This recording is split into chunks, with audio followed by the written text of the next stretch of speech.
So you post your job on June 1st, your new hire is ready around June 15th at the earliest. And you've lost 6 weeks of your peak season. You have left money on the table. You've declined clients who, they're not going to wait for you. They're going to go find somebody else to solve their problem because their problem is now. And you will have to find someone else, and some of them will stay with that someone else. This is why April is the deadline. This is episode 466 of Bella in Your Business. Okay, I need you to listen to me right now. Not before you finish your coffee, not save this for later, like right now. And obviously you're tuning in, so you're ready to go. But I've been watching something happen every single year for like the 18 years that I've been doing this, and I don't want it to happen to you. So today we're going to talk about it. Here's the scene. It's June. Like your phone is blowing up or your email. Clients want more hours. They want rush jobs. They want the same week bookings. Like they want it now. And because summer hit and everyone needs something done at once, it's your best shot at your biggest revenue season. Okay. And you don't have enough people. You're texting your one reliable employee asking if she could please take on like 6 more jobs or clients. And she can't. You're doing them yourself. You're exhausted. You're turning away clients. You haven't had them for years and they're coming back. You have nowhere to put them. And somewhere in the back of your mind, a little voice is saying, I should have hired earlier. Yeah, you should have. But here's the thing. You can still fix it today, this week. It is April. And April is actually your hiring deadline. I cannot stress this enough. So many of you guys are going through this right now. Now. April, not May, not June, okay? And if you're listening to this right now, like you're not too late, but you're not early either. Like this is really important to figure out. I did an episode a couple of episodes ago all about the 10-step jump hiring method. And that would be a really good one to go back and listen to just refresh your memory about a proven method that actually works. But today, we're definitely going to go in and talk about what you need to do now. Hi, I'm Bella. From Bella in Your Business. And I've been coaching small businesses since 2007. I've seen a lot of summers. And the ones that went sideways or almost went sideways for the exact same reason. They waited too long to hire. And I don't care if you're in the pet business or you're in the roofing company or you're a house cleaner or whatever it is. Today, we're going to fix that. Like I'm bringing this directly to you to make sure that you understand this is something we need to do now. And unless you have a button that you know you can push and just make it rain, your ideal kind of hire, then you need to listen to this episode today, okay? We're going to figure out what you need to do to close that window faster, how to calculate what you actually need, what to do with your job post, and how AI can save you hours in screening and what to do this week.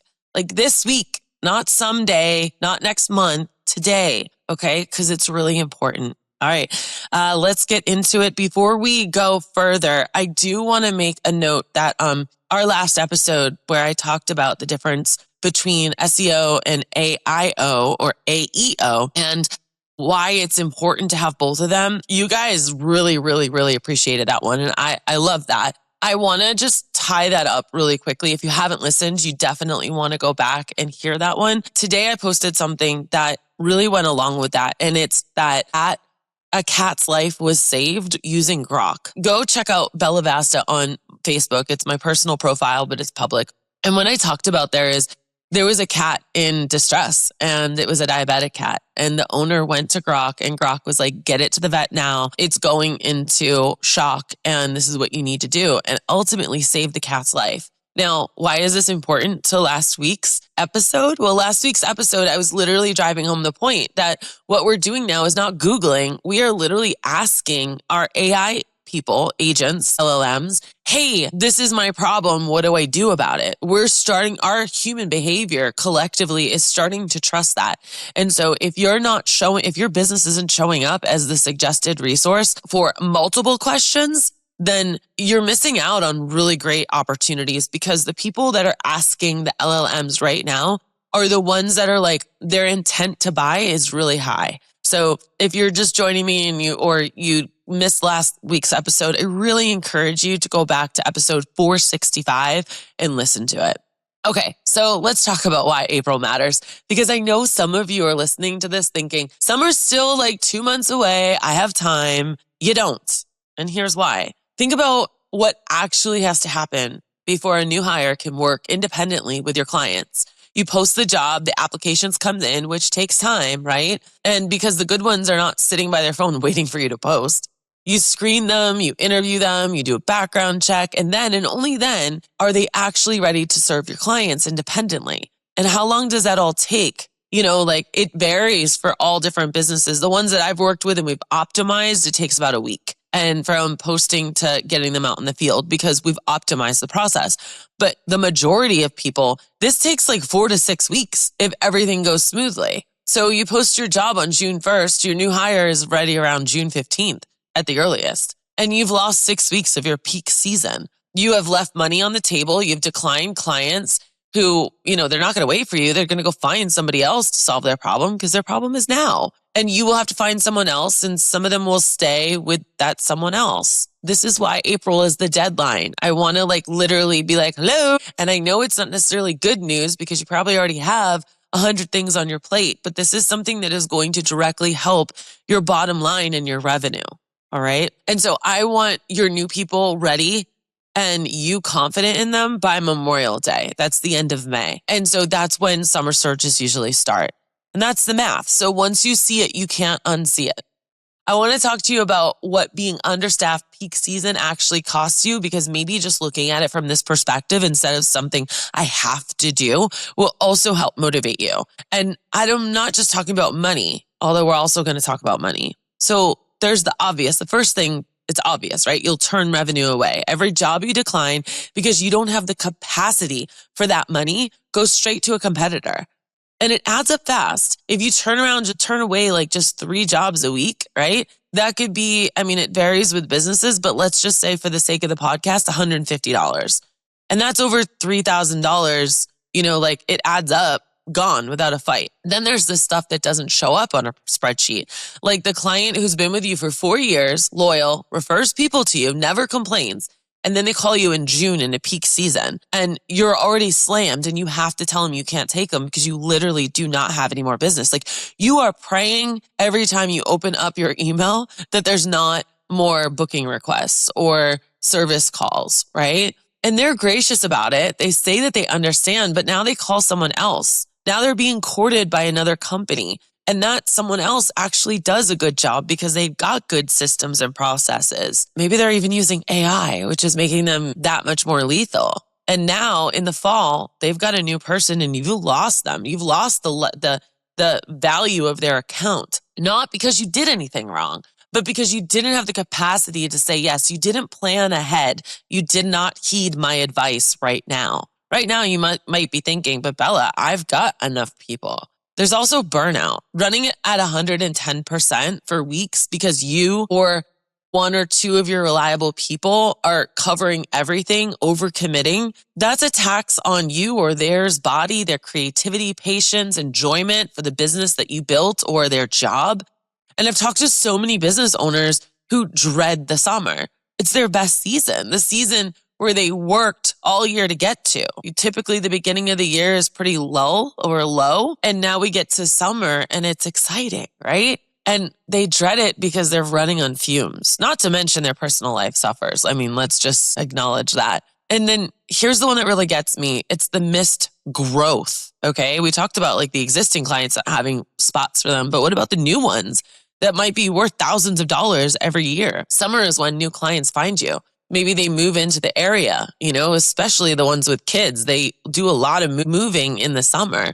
That's maybe when they need a house cleaner or a pet sitter or a landscaper or whatever it might be, okay? So when someone moves in the area, a competitor closes, a referral finally comes through, a person who's been meaning to hire help for 2 years finally picks up that phone. And if you're at capacity when they call, you can't take them. You miss a potential great long-term client because you had no room. Understaffing doesn't just cost you summer. It could cost you months. Okay. I'm going to step off that soapbox. I think that we're all in agreement. So let's talk about what to do about it. So step 1, before you post a single job, you need to know your number. How many people do you actually need? Now, I know a lot of business owners really struggle with this and they don't even think about this. And that's why I want to talk about it today.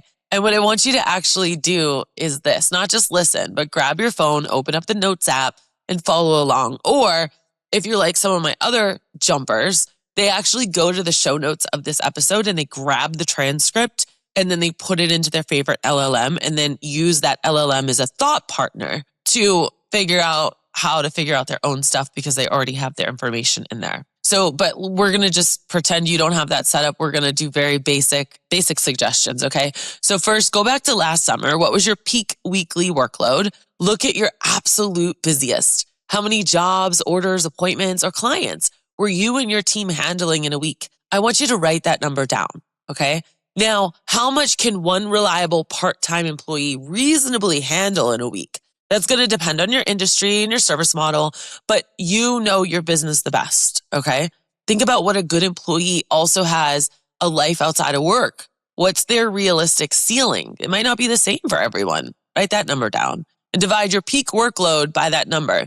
And that's how many people you need at full capacity for your summer. Now, look at how many people you actually have right now and who is available and reliable, okay? Not how many are technically on your roster, but how many could you actually trust with your best client on a Tuesday afternoon?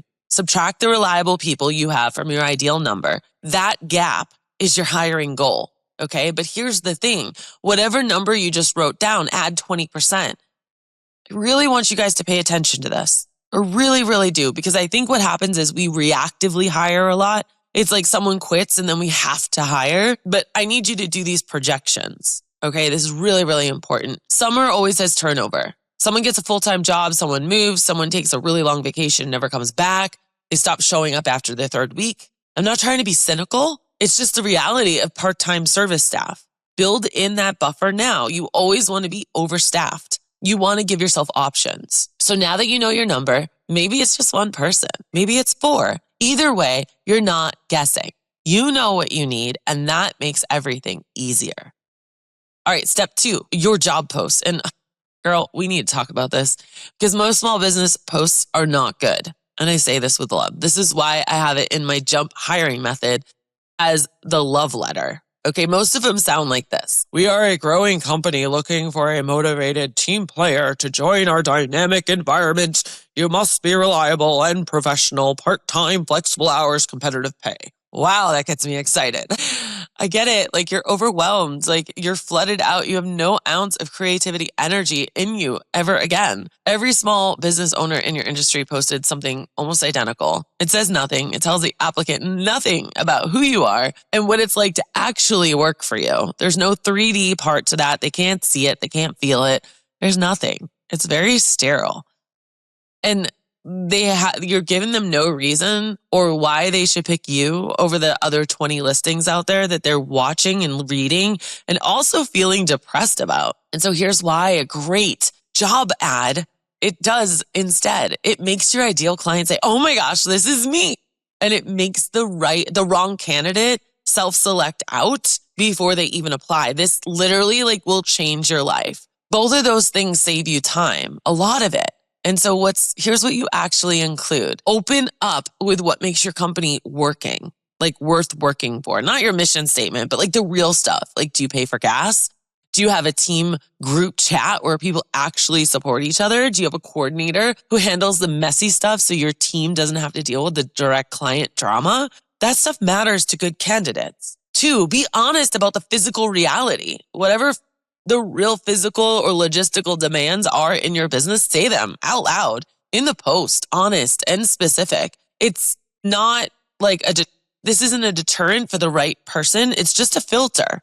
All right. Don't be afraid to stand on your ground. And 3, be clear about the schedule that you actually need. Summer availability, weekends, holidays. If you need someone who can work Memorial Day and the 4th of July, say it in the post. Don't find out in May that one of your new hires has family plans. It's not can work holidays. It's you're excited to work with us on 4th of July, 2026. There's a difference in that. And 4, this is my favorite. I want you to end with a specific and slightly unusual application step. Something like send your resume and a 1-paragraph answer to this. Tell us about a time when something went sideways in your work and how you handled it. Something like that, something specific to your business. It's that a copy-paste applicant would skip right over because it required too much. It's like your first little hoop. That could be inside your knockout questions too, all right? And so it does 2 things. It filters out people who mass apply to 50 jobs without reading, and they're just like, apply, apply, apply. They won't bother with that, all right? So that's actually a filter. It takes 2 seconds for you to do. And it shows immediately who can follow instructions, who communicates clearly, who actually wants to work for you. And that's gold. I mean, you might even say, why do you want to work for? Insert your company here. All right, step 3, and this is actually where it gets good. Once applicants start coming in, most business owners do one of 2 things. They either read every single application themselves, which takes forever and gets exhausting, or they skim so quickly that they miss things. And they end up with a phone call with someone who clearly was not a good fit from their first line of their application. But there's a better way. And it involves 2 things working together: a good ATS, applicant tracking system, and so the ATS that I recommend for small businesses is Breezy HR. For those of you who've been with me for a long time, it used to be Jazz HR, and I have a whole entire blog explaining why Jazz HR does not support small businesses anymore. And I just, in my right mind, putting my reputation on the line, could not tell you to keep using Jazz HR. I'll link it in the show notes. But I'll also put Breezy HR in the show notes as well. If you go to jumpconsulting.net/Breezy, you could actually sign up for a free account. Breezy lets you post multiple jobs to multiple boards all in one place. It goes from like Jazz HR, which was like 15 to 50 job boards. I mean, that alone is amazing. No more applicants lost in your Gmail or sifting through Indeed. No more spreadsheet chaos. It's built for small businesses. And honestly, if you're still managing hires through email, switching to Breezy will change your life. So applications are flowing into Breezy. Now what?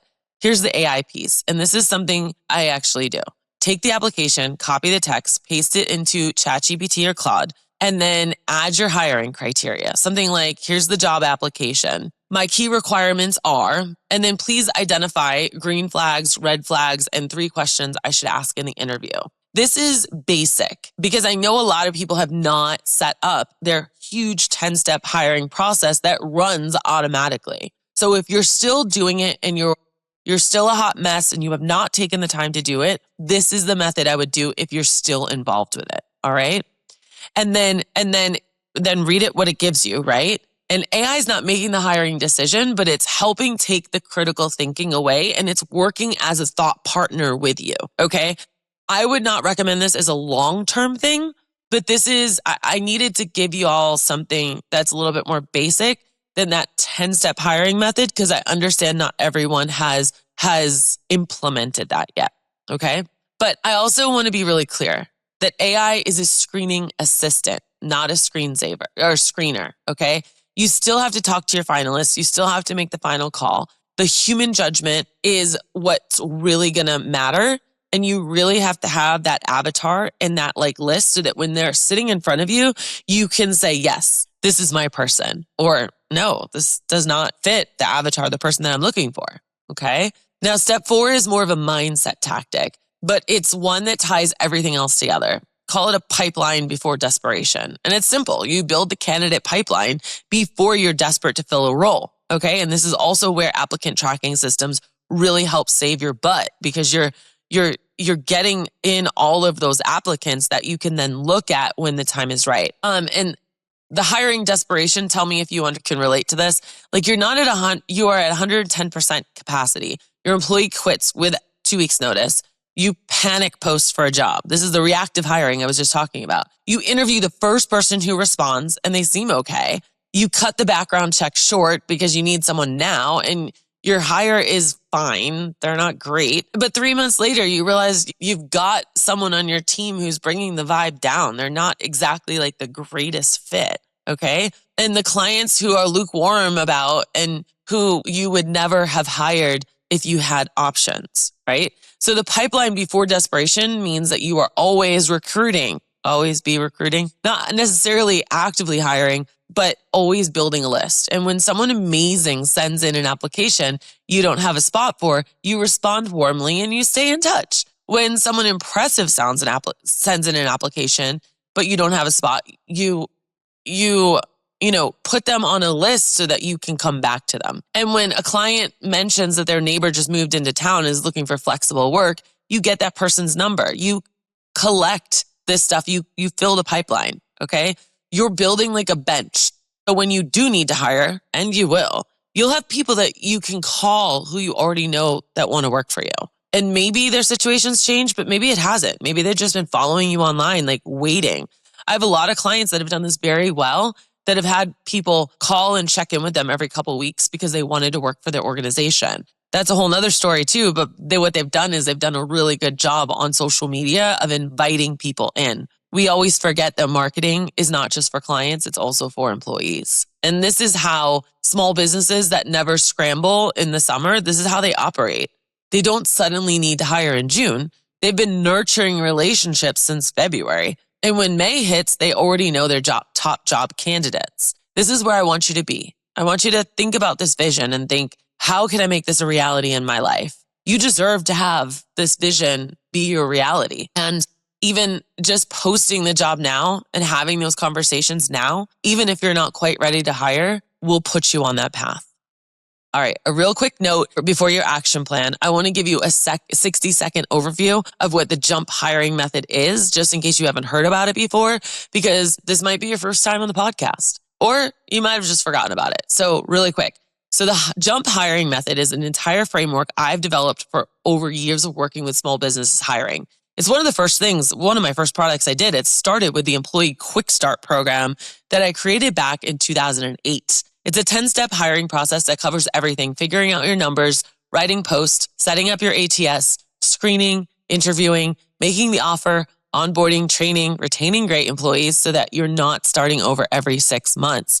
Each step literally builds on the last, and it makes you figure out what you want and put your flag in the sand, which is uncomfortable for a lot of people. The whole thing is designed for business owners who are not HR professionals, who just want to hire good people without it eating up their entire life or trying to redo the process every single time. So if you want the full hiring method, I do have a blog post about it. It's jumpconsulting.net/jump-hiring-method. I'll link it in the show notes. And if you actually want to implement it with my support and with a community of other business owners doing the same, that's what the mastermind is for, or my intensives. We work through this stuff together, and I'll put that link in the show notes too.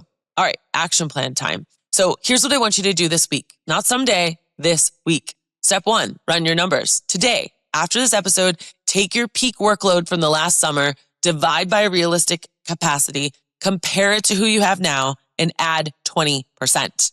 Okay? Write that hiring goal number on a Post-it and put it somewhere you'll see it. Step 2, rewrite your job post. Open it up or write one from scratch. And if you haven't already, cut out the generic stuff, the AI slop, if you will, and put in what makes your business worth working for. Make it honest, physical abilities that you need, right? Add specific filler questions at the end, and then post it on Indeed, your local Facebook groups, your Google My Business profile, wherever, honestly, everywhere. And again, if you have an ATS, you can do it straight from there. Step 3, if you don't have an ATS, you can set it up, and Breezy is where I'd start. jumpconsulting.net/breezy. Get your applicants going to one place instead of scattering across email, text messages, and DMs. And then step 4, when the applicant comes in, use AI to help you screen.